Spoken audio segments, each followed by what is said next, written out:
성탄절쯤에 우리가 늘 기억하는 동방박사 세 사람,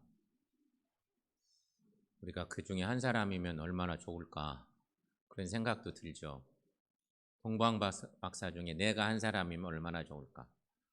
동방박사와 관련된 얘기를 하나 전해드리려고 합니다. 유대 전승에 의하면 동방박사는 원래 4명이었답니다. 유대적 전승에 있는 얘기입니다. 네 번째 동방박사는 알타반이라고 하는 사람입니다. 알타반. 이 알타반이 아기 예수님의 탄생 소식을 듣고 3명의 동방박사를 만나러 길을 떠납니다. 4사람이었으니까 그 길을 떠났는데 약속 장소에 거의 이르렀을 때 피를 흘리며 죽어가는 사람을 한 사람 만납니다. 그는 머뭇거리다가 얼마나 곤란했겠어요. 머뭇거리다가 그를 낙타에 태우고 주막으로 갑니다. 주막 주인에게 그를 맡기면서 예수님께 드리려고 준비한 3가지 예물, 즉 루비, 청옥, 진주 중에서 루비를 주면서 그 사람을 잘 보살펴 달라고 부탁을 합니다. 그리고서는 서둘러서 약속한 곳에 갑니다. 새 친구들을 만나야 되니까. 가봤더니 세 명의 친구들은 이미 그곳을 떠나고 없었습니다. 알타반은 혼자서 베들레헴으로 갑니다. 뒤늦게 베들레헴을 찾아갔지만 3명의 박사들은 이미 아기 예수에게 경배를 드리고 돌아간 뒤였고, 아기 예수님도 애굽으로 피난 가고 자리에 없으셨습니다.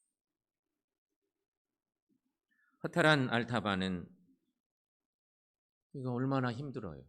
너무 허탈해진 알타반은 갑작스런 말발굽 소리와 비명 소리, 그리고 갓난아이의 울음소리에 놀랍니다. 소리나는 쪽으로 달려가 보았습니다.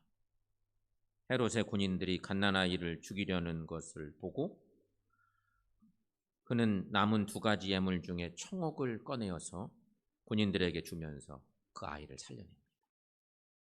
그리고는 아기 예수님을 찾으러 애굽으로 내려갑니다. 피난 가셨다는 예수님 소식을 들었으니까 애굽에 내려갔습니다. 여러 날을 애굽을 헤매면서 큰 그 애굽 나라를 찾아다니면서 헤매다가 알타반이 그만 돈이 다 떨어지고 배고픔과 낙심으로 그 심령이 가득 찼습니다. 세월들이 막 지나갑니다. 그러나 하나 남은 예물인 진주는 꼭 아기 예수님께 드려야 한다고 하면서 어떤 일이 있어도 이 예물은 안 쓸란다. 이거 허비하면 안 된다. 그렇게 작정을 합니다. 어느덧 시간이 흘러갑니다. 많은 시간이 지나가고 어느덧 예수님을 찾아 헤맨 33년의 세월이 흘러갔습니다. 아기 예수님 못 만나고 그냥 세월만 지나간 거죠. 알타반은 결국 예루살렘으로 다시 올라옵니다. 그때 예루살렘에 왔는데 33년이 지난 그해 예루살렘에 올라왔더니 갑자기 사람들 사이에서 웅성웅성거리는 소리들이 막 들려옵니다. 오늘 골고다에서 예수가 처형된다네. 이 사람 저 사람에게서 예수님의 처형 소식이 들려. 알타반은 깜짝 놀라서 골고다 언덕으로 달려갑니다. 내가 33년이나 찾아 헤맨 왕이 돌아가시다니. 내 남은 진주를 주고서라도 그를 꼭 구해내야 되겠다. 이 남은 진주 주고 주님을 구해내야지. 이렇게 마음을 먹고 막 달려갑니다. 그런데 그가 막 달려가는 길에 매를 맞고 고통받는 한 노예 소녀를 만납니다. 그리고는 자신도 모르게 예수님께 드리려던 진주를 주고는 그 소녀를 구해내고 맙니다. 이제 알타반에게는 아무런 예물도 없었습니다. 이제 왕을 무슨 면목으로 만나나. 그렇게 귀히 간직했던 것들 다 허비해버리고 빈털터리가 됐으니 어떻게 왕을 만나나 이렇게 탄식을 합니다. 그렇게 탄식하는 순간 갑자기 예루살렘에 지진이 일어났습니다. 70세를 넘긴 알타바는 그 지진 때문에 그만 그 자리에 쓰러지고 맙니다. 죽음을 맞는 것입니다. 지진 때문에 그만 죽어갑니다. 알타바는 마지막 힘을 다해서 하나님께 기도를 드립니다. 하나님, 죄송합니다. 메시아를 만나 경배하려 하였지만 그분을 만나지 못했습니다. 그분을 경배하려고 준비한 보석들마저 다 없어지고 말았습니다. 하나님 용서해 주십시오. 이렇게 마지막 기도를 드리고 죽습니다. 이 네 번째 동방박사의 이야기의 끝은 이렇게 끝이 맺습니다.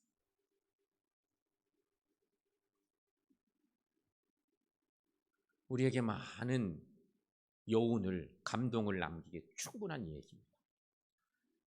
여러분, 진짜 하나님께 인정받는 일꾼은 누구일까요? 자기 행위를 드러내고자 일하는 일꾼이 아니라 드러나지 않는 곳에서도 묵묵히 일하는 자가 참된 일꾼입니다. 그렇다면 여러분, 하나님께 인정받는 일꾼이 되려면 나는 어떻게 살아야 될까?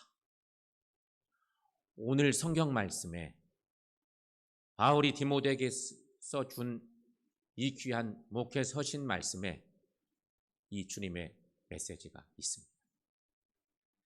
첫째는 진리의 말씀을 옳게 분별하는 삶을 살아야 된다는 것입니다. 하나님의 자녀로 살 때, 좋은 일꾼으로 살 때 해야 될 일이 너무 많지만 오늘 말씀에 의지해 보니 말씀을 옳게 분별하는 것이 필요하다 하는 것입니다. 우리가 이런 속담 같은 얘기 잘 알죠? 돼지 목에 진주 목걸이.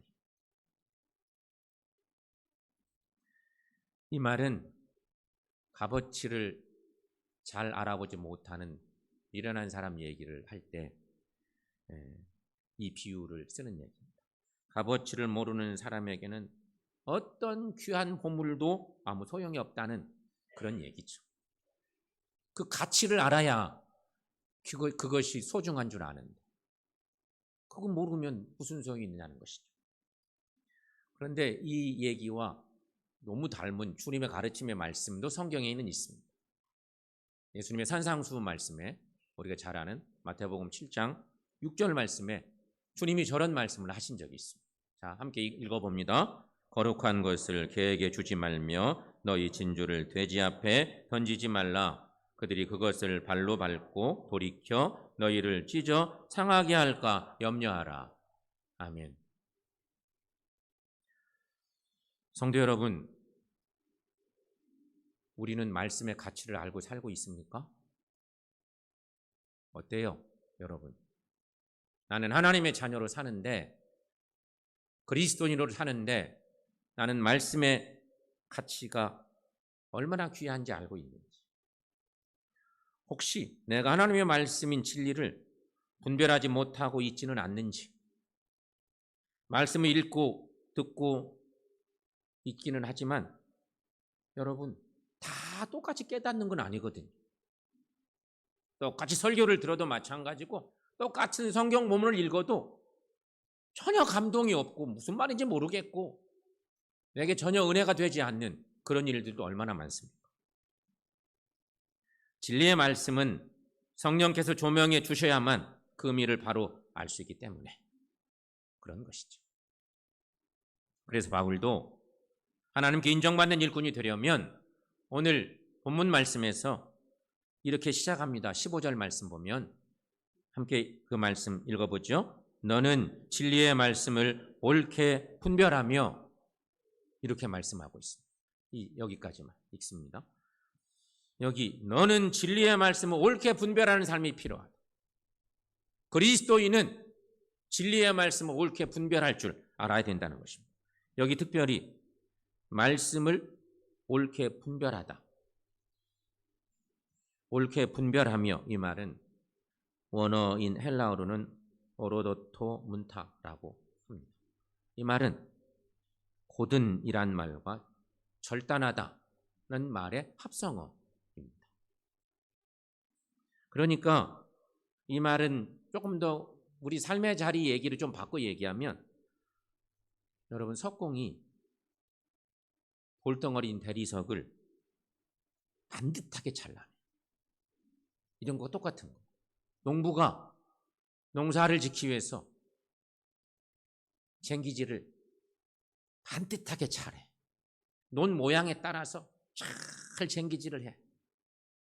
어떤 농부는 쟁기질을 이게 한 건지 만 건지, 논을 간 건지 말 건지 이상하게 해놔버리면 농사 제대로 못 짓잖아. 석공이 대리석을 잘 반듯하게 자르는 것처럼 농부가 땅을 반듯하게 잘 기경하는 것처럼, 운동선수가 운동장에서 규칙을 잘 지키면서 잘 경기를 치르는 것처럼, 그런 것과 같은 거죠.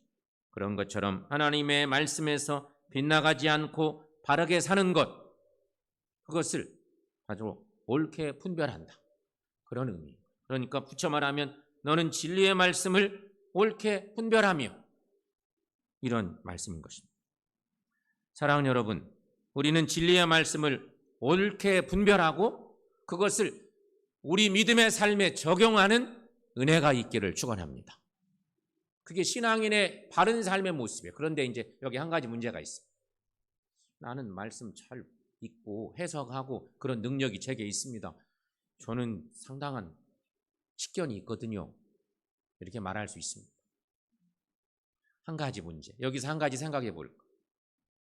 한자 중에 아전인수라는 말이 있죠. 아전인수. 이 말은 우리가 잘 아는 것은 자기 눈에 물대기라고 하는 그런 말입니다. 그러니까 자기에게 이롭도록 멋대로 언행을 일삼는다는 말이기도 한 것이죠. 저 사람은 매사가 다 아전인수야, 뭐 이런 얘기 할 때 그렇게 쓰는 거 아니겠습니까? 하지만 여러분, 하나님의 말씀은 자신에게 유리하도록 왜곡해서는 절대 안 됩니다. 하나님의 말씀은 하나님의 뜻에 맞도록 나의 뜻을 고쳐야 되는 것입니다. 신앙인은 그래서 말씀을 자꾸 가까이 하는 이유가 거기에 있는 거예요. 진리의 말씀을 옳게 분별해야 되는 이유도 거기에 있는 거예요. 혹시 여러분 말씀에 편식은 있지 않습니까? 음식 편식하듯이 말씀도 편식하고 있지는 않습니까? 듣기 좋은 말씀과 먹기 좋은 말씀만 붙잡고 있지는 않는가 하는 것입니다. 사랑하는 성도 여러분, 우리 모두는 진리의 말씀을 옳게 분별하는 하나님의 일꾼들이 다 되시기를 축원합니다. 이 시대에 살면서 꼭 필요한 것이 그런 것입니다. 또 한 가지, 오늘 말씀에 의지해 볼 때 하나님께 인정받는 일꾼을 되려면 자신을 하나님 앞에 드리는 삶을 살아야 된다는 것입니다. 헌신입니다. 헌신. 여러분, 신앙생활은 헌신이에요. 그게 본질적인 삶이에요. 근데 우리가 그렇게 못 살아요. 참 살기 어려워요. 그렇게 살기. 프러시아의 황제 프레드릭 윌리엄 3세가 전쟁으로 인해 나라가 심히 어려워진 때가 있었어요. 제정 러시아 시대. 고심을 하던 그 왕은 여인들에게 부탁을 합니다. 국가를 위해서 가지고 있는 보석을 바칠 것을 명령하는 것입니다. 우리 옛날에 어려울 때 IMF 시절 금 모으기 하는 것처럼 97년도 얼마나 어려웠어요. 그런 것처럼 러시아 제국에서 그런 일이 있었던 거예요. 그럼 명령이 떨어졌습니다. 그리고 황제는 보석을 바치는 자에게는 감사의 표시로 훈장을 만들어 주겠다고 약속을 합니다. 그리고 훈장 뒤에는 나는 1812년 금을 주고 철을 얻었다 라는 내용을 새긴 후에 황제가 직접 사인을 해 주었습니다.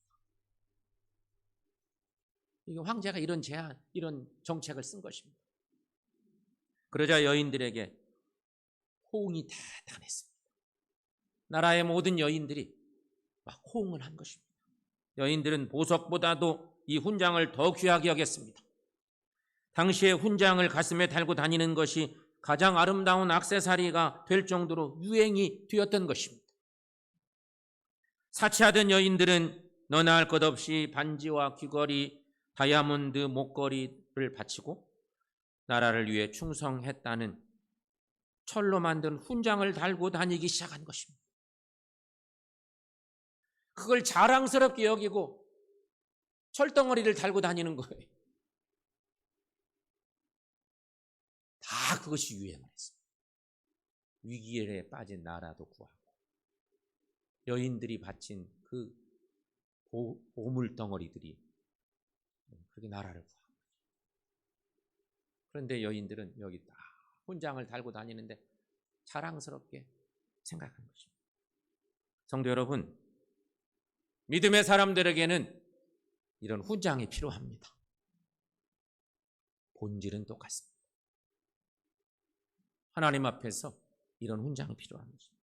다이아몬드가 박힌 장식용 십자가를 달고 있는 일꾼이 아니라 하나님의 나라를 위해 헌신한 흔적이 있는 하나님께 인정받는 일꾼이 되어야 한다는 것입니다.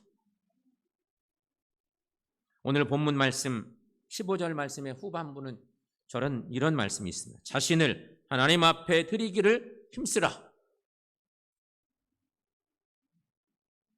신앙생활은 우리가 그렇게 잘 못하지요. 적당히 하고 눈치 보면서 하고 온전하게 헌신은 하면 바보짓 같고 그래서 발표해요. 신앙생활은 얼마나 간을 보는지 몰라요. 아주 우리가 그렇게 생활해요. 그런데 하나님은 분명히 말씀하세요. 자신을 하나님 앞에 드리기를 힘쓰라. 이렇게 말씀하고 있습니다. 여러분, 신앙생활하면서 늘 기억할 것이 있습니다. 하나님의 일꾼의 기준은 어디에 두고 사는 사람이냐? 하나님의 일꾼의 기준은 하나님 앞에서. 이게 기준입니다. 잘 아는 코람데오라는 말이 그것입니다. 하나님 앞에서 내가 어떻게 서 있는지, 어떻게 예배하는지, 어떻게 섬기고 있는지 사람들 볼 거 없습니다. 사람들 견뎌볼 이유가 없어요. 그런데 우리는 사람의 눈을 얼마나 많이 의식하는지 몰라요. 너무 열심히 잘하는 사람도 괜히 이렇게 깎아내리는 모습도 생기기도 하고 이게 우리 속에 있어요. 많은 교회 속에 그런 것들이 있죠. 여러분, 무엇을 하든지 하나님 앞에 서라는 이 개념이 성도의 삶에 꼭 필요한 것이에요. 헌신이란 무엇입니까? 주님께 자신을 드리는 것을 말합니다. 만약에 하나님을 위해 힘쓰지 않는 사람이 일꾼이 된다면 그 일꾼은 바리새인처럼 됩니다. 한국 교회가 이런 문제로 골머리를 앓고 있기도 하죠. 우리는 알고 있어요. 바리새인은요, 말은 많이 하고 손끝 하나 까딱하지 않는 사람을 얘기합니다. 그래서 예수님이 정말 싫어했습니다. 예수님 시대 주님을 가장 공격했던 무리가 바리새인들인데 그들은 외식하는 자들이었습니다.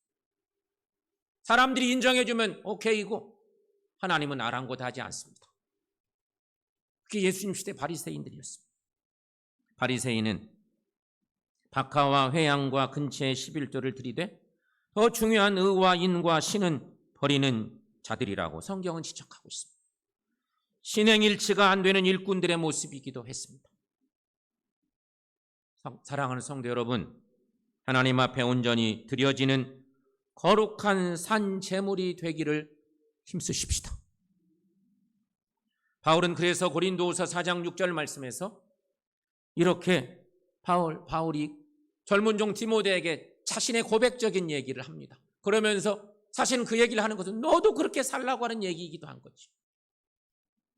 전제와 같이 내가 벌써 부어지고 나의 떠날 시각이 가까웠다.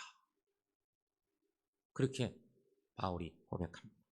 여기 전제란 포도주를 붓는 제사를 뜻합니다. 우리도 바울 사도처럼 하나님께 온전히 자신을 드리는 삶을 살아가십시다. 하나님께 드려지는 거룩한 산 제사가 되기 위해서 힘을 다해 나를 드리는 삶을 살자는 것입니다. 하나님은 그런 사람을 원하십니다. 그런 일꾼을 원하시는 것입니다. 하나님 앞에 온전한 믿음의 일꾼들로 나를 어떤 모습으로든 드리며 살아가는 우리의 모습이 되시기를 축원합니다. 마지막 세 번째는요, 헛된 말을 버리고 경건으로 나가라는 것입니다. 여러분, 경건이 뭘까요? 언제부턴지 교회 안에도 경건 훈련에 대한 이런 용어들이 많이 들어왔습니다. 성경에는 이미 오래전부터 있었지만 이렇게 시대적 상황을 따라서 이렇게 좀 주목받는 용어들이 생기는데 상당히 오래됐습니다. 경건이란 말. 경건이 뭘까요? 경건이란 오직 하나님만을 두려움으로 섬기는 것을 경건이라고 표현합니다. 환경이 바뀌어도 변함없이 하나님만 경외하는 신앙, 그것이 경건입니다. 그러나 우리는 때때로 본질적인 것은 놓치고 비본질적인 것으로 논쟁하거나 고민하는 경우가 얼마나 많은지 모릅니다. 사랑하는 여러분, 신앙의 본질을 어디에 두고 사십니까? 여러분, 우리를 살펴보면 되는 거예요. 우리 신앙생활이 어떤가? 나는 신앙의 본질을 어디에 두고 살고 있는가? 신앙생활 한 횟수입니까? 내가 이 교회를 50년째 섬기고 있어. 어때요? 신앙의 본질이 신앙생활 오래 한 횟수입니까? 직분입니까? 학력입니까? 혹은 외모입니까? 재력입니까? 신앙의 본질을 어디에 두고 있습니까?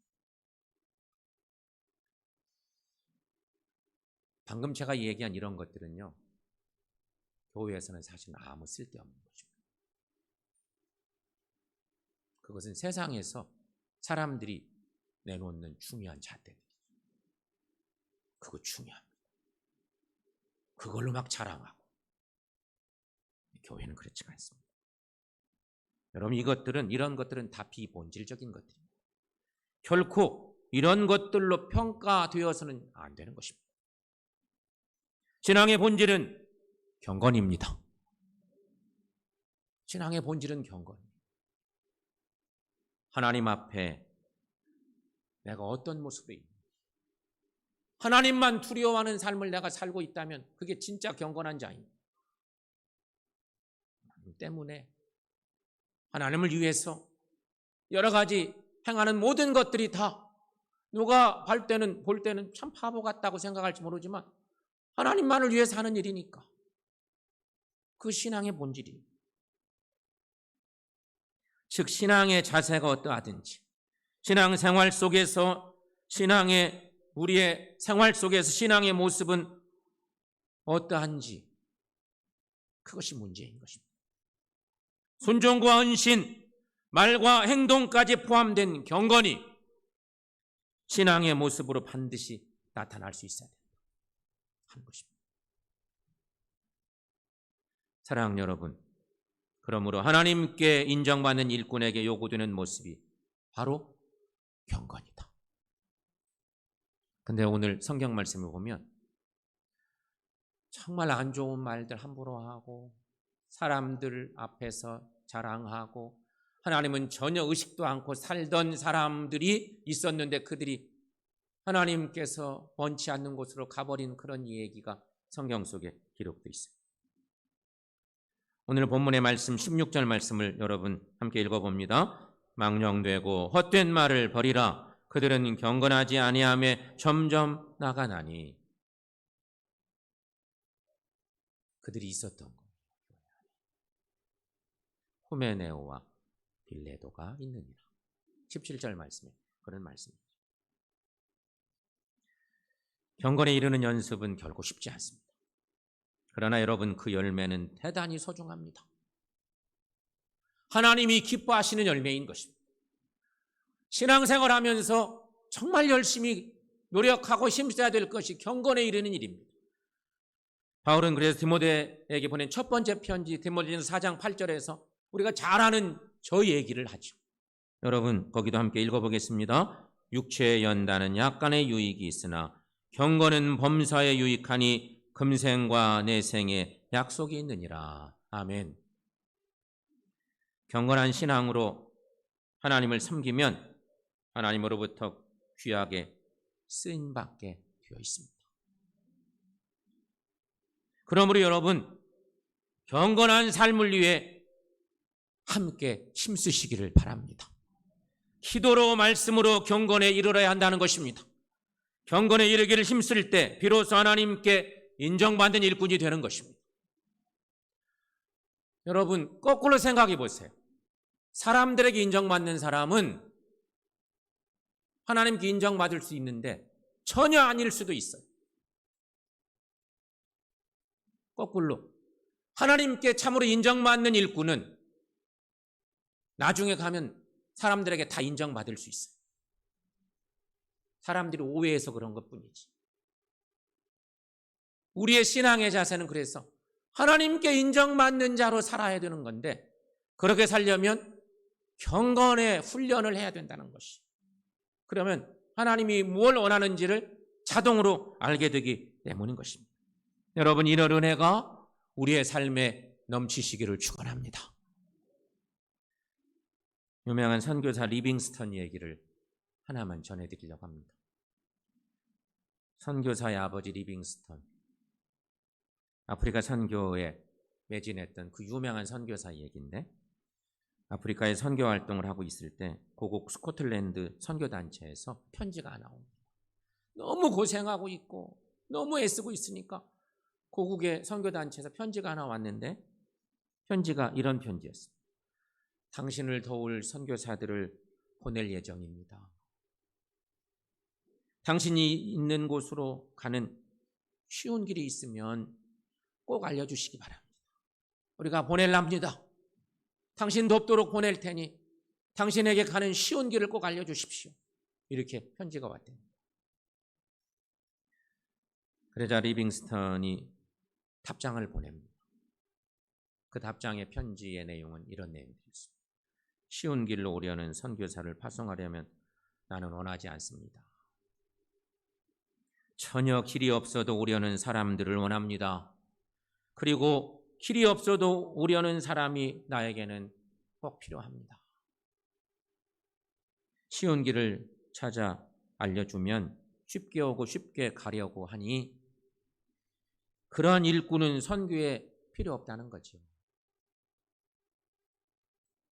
여러분, 주의 복음을 전하는 선교사역의 자리에서도 그런 거예요. 선교지 가면 목숨 걸어야 되거든요. 무슨 일이 생길지 몰라. 그래서 편하게 선교 활동 좀 돕다 가려고 이런 사람 아예 안 오는 게 좋다. 바꿔 말하면 우리가 예수 믿고 구원받은 하나님의 자녀를 사는데 우리는 끝까지 내 방식대로 신앙생활 하다가 주님 오라 하실 때 그냥 그렇게 가는 경우도 있을 거예요. 알면서도 좀 잘 가다가도 다시 돌아가 버리고 그런 경우도 많고. 우리의 신앙의 길은 사실은 십자가의 길이에요. 그 길을 주님이 원하시죠. 성도 여러분, 혹시 신앙의 쉬운 방법만 찾는 일꾼들은 아닙니까? 쉽게 직분을 감당하려고 하는 모습은 내게 있지 않습니까? 직분 받을 때는 열심히 헌신해야지 다짐하고 또 결단하지만 직분 받고 나면 언제 그랬냐는 듯이 자꾸만 편한 길로 누가 먼저 하겠지 뭐, 나는 좀 있다 안 하고. 사실 우리가 그렇게 살고 있지는 않아요. 우리가 그렇건 여러분 잘 알아요, 내 모습. 과연 누가 하나님께 인정받는 일꾼일까? 우리가 생각해봅니다. 오늘 이 시대 살면서 진짜 과연 하나님께 인정받는 일꾼은 누구일까? 오늘 말씀은 우리에게 편안하게 아주 상세하게 안내해 주고 있는데요. 첫째는 진리의 말씀을 옳게 분별해야 된다는 것입니다. 첫 번째입니다. 말씀 여러분 사모하며 읽고 사십시오. 말씀을 가까이 하세요. 그래야 주님을 기쁘시게 하는 삶을 살 수 있어요. 말씀 멀리하고 내 방식대로 헤매게 돼요. 절대 엉뚱하게 신앙생활하고 말 거예요. 말씀을, 진리의 말씀을 분별하는 삶을 살아가십시다. 두 번째는 하나님께 나를 드리는 삶을 사는 것입니다. 헌신입니다. 헌신. 어떤 모습으로든지 하나님께 나를 드리며 사십시오. 교회 안에서 여러 가지 모습이 있을 때 내가 꼭 해야 될 일이 뭘까? 여러분 마음에 감동이 있을 때 실천하는 거예요. 내 힘으로 뭔가를 생각하고 결단하고 안 해버리고 하든지 말든지. 하나님이 내게 감동을 주시는데도 나는 안 해. 성령을 거스르는 일이 되고 말고. 주님이 깨닫게 하시면 여러분을 드리세요. 그게 헌신이에요. 세 번째, 경건에 이르는 연습을 부단히 하라는 거예요. 잠깐 하다 마는 것이 아니에요. 여러분 신앙생활하면서 늘 그런 것이 있어요. 오래 신앙생활할수록 직분을 귀하게 받을수록 잘못하면 내가 다 아는 것 같아. 그거 다 해본 거야. 그때부터 신앙의 병들기 시작하는 걸 아셔야 돼요. 뭘 다 해요? 뭘 다 알아요? 아무리 애를 써도 주님에까지 이룰 수가 없어요. 우리의 평생의 소원인 것뿐이지. 경건에 이르는 연습은 그래서 끝까지 해야 돼요. 이렇게 사셔서 하나님께 인정받는 일꾼들 되고 우리의 여러 행위들이 주님을 높이는 일들로 그렇게 주님을 영원롭게 하는 삶을 사는 이 시대 꼭 필요한 그리스도인들 다 되시기를 축원합니다.